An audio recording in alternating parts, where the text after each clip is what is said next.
बर्फ़ की रानी भाग एक जादूगर था। वह बहुत दुष्ट था, बिल्कुल राक्षस ही समझो। दूसरों को तंग करने में उसे बड़ा मज़ा आता था। उसने एक ऐसा जादुई आईना तैयार किया जिसमें हर अच्छी और सुंदर चीज़ भद्दी और बदसूरत दिखाई देती थी। आमतौर से वो तो उसमें अच्छी चीज़ें दिखाई ही नहीं देती थी, खराब और बदसूरत चीज़ें उसमें खूब अच्छी मालूम पड़ती थीं। इस जादुई आईने में अगर कोई सुंदर आदमी देखता तो अपनी शक्ल बिल्कुल बिगड़ जाती थी।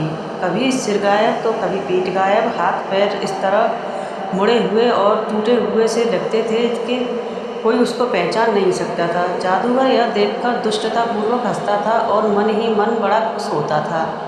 जादूगर ने अपने बहुत से चेले पाल रखे थे, वे भी एक से एक बढ़कर दुष्ट थे। वे उस जादुई आईने को लेकर घूमते थे और लोगों की उनकी बदली हुई शक्लें दिखाकर चिढ़ाया करते थे। एक बार उसके शिष्य को एक नई चाल सूझी। उन्होंने सोचा कि देवतागण और स्वर्ग की अप्सराएं वगैरह अपने को बहुत सुंदर मानती हैं, चलो उन्हें भी असली शक्ल इस आईने में दिखाई जाए। यह सोचकर वे जादू के बल से आईना उठाकर आसमान में उड़ने लगे। वे उड़ते चले, यहाँ तक कि उनकी ऊंचाई पर जा पहुँचे कि उनके हाथ से वह जादुई आईना छूट गया और ज़मीन पर गिर गया। गिरते ही उसके इतने छोटे छोटे टुकड़े हो गए कि वे हवा में उड़ने लगे। संसार के लिए यह और भी बुरी बात हुई।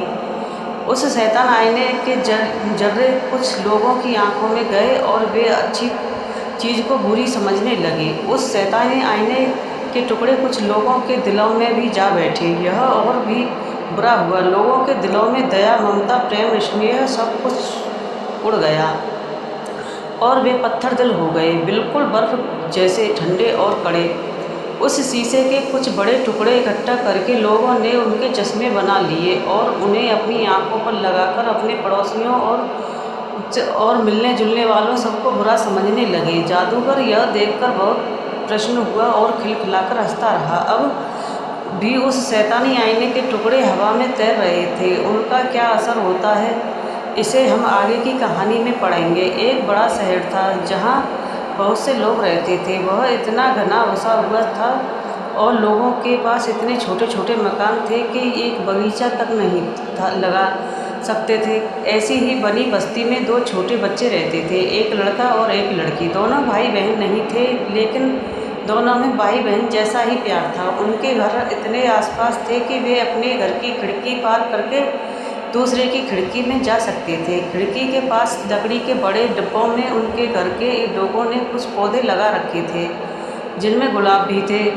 जाड़े के दिनों में तो दोनों मिलना जुलना बंद हो जाता था, क्योंकि इतनी बर्फ़ गिरती थी कि खिड़कियों के शीशों पर भी बर्फ़ की मोटी तह जम जाती थी। एक दूसरे को देख भी नहीं पाते थे। ऐसे मौके पर वह वे किसी सिक्के की अंगूठी पर गर्म करते थे और फिर उसे खिड़की के शीशे पर चिपका देते थे। इससे गर्मी पाकर उनकी जगह की बर्फ़ गल जाती थी और एक छोटा छेद बना जाता था। उसी छेद से दोनों एक दूसरे को देखते थे। लड़के का नाम था किटी और लड़की का नाम था गेड़ा। कभी कभी लड़के की दादी दोनों को कहानियाँ, खासकर बर्फ़ की रानी की कहानियाँ सुनाती थी। एक दिन शाम को बाहर बर्फ़ गिर रही थी। लड़का अपने कमरे में ही था। उसने एक छेद से झाँककर बाहर देखा। बाहर पौधों के डब्बों में बर्फ़ गिरी थी। अचानक बर्फ़ के एक गोले पर उसकी नज़र जम गई। उसने देखा कि बर्फ़ का वह गोला बढ़ते बढ़ते रुई के एक ढेर की तरह हो गया। यही नहीं, थोड़ी देर में लगा कि वहाँ सफ़ेद वस्त्र पहने एक रानी बैठी है जिसने तारों का मुकुट पहन रखा है। लड़का उसे देखते ही रह गया। क्या यही बर्फ़ की रानी है? अचानक रानी ने उसको अपनी ओर आने का इशारा किया। लड़का डर गया और खिड़की से नीचे उतर गया। अचानक उसने देखा कि एक बड़ी सी सफ़ेद चिड़िया उसकी खिड़की के पास उड़ गई है और बर्फ़ की रानी गायब हो गई। इसके कई दिन बाद की बात है। लड़का गेड़ा के पास बैठा था। दोनों एक किताब के पन्ने पलट रहे थे जिसमें चिड़ियों का, जंगली जानवरों के चित्र थे। तभी जैसे ही गिरजे की घंटी ने 12 बजाए, लड़का कहने लगा, लगता है मेरी आंखों में कुछ गिर गया है और मेरे सीने में दर्द हो रहा है। गेड़ा ने उसकी आंखें देखी, लेकिन उसे कुछ दिखाई नहीं दिया। असल में उसकी आंखों में उसी शैतानी आईने का कोई बारीक टुकड़ा आ गिरा था। थोड़ी ही देर में गैड़ा ने झगड़ने लगा और बोला, तुम इस तरह रोती क्यों हो और तुम्हारा चेहरा कितना भद्दा मालूम पड़ता है कि छी। असल में गैड़ा हंस रही थी, लेकिन वो लड़के को उल्टा ही दिखाई दे रहा था। वह फिर बोला, ये गुलाब के पौधे कितने भद्दे हैं और यह डिब्बा भी सड़ गया है। उसने डब्बे को ठोकर मार दी और फूल नोच डाले। लड़की चिल्लाई, अरे तुम ये क्या कर रहे हो। लेकिन वह नहीं माना और उसने धक्का देकर भग गया। उस शैतानी आईने के टुकड़े ने अब वह बहुत शरारती और झगड़ालू हो गया था। वह दादी को मुँह चिढ़ाता, किताबें फाड़ डालता और पड़ोसियों को तंग करता था। वह गैड़ा को भी बहुत रुलाया करता था, क्योंकि उसके दिल में भी शैतानी आईने के टुकड़े चले गए थे। जाड़े के दिनों में एक दिन वह गर्म कपड़े पहनकर, हाथों में दस्ताने पहनकर मोहल्ले के शरारती लड़कों के साथ खेलने निकल गया। वे लोग बर्फ पर फिसलने का खेल खेल रहे थे। उधर से जब लोगों की गाड़ियां गुजरती थी तो लड़के अपनी फिसलन वाली स्लेजों को उनके पीछे बांध देते थे और दूर तक फिसलते चले जाते थे।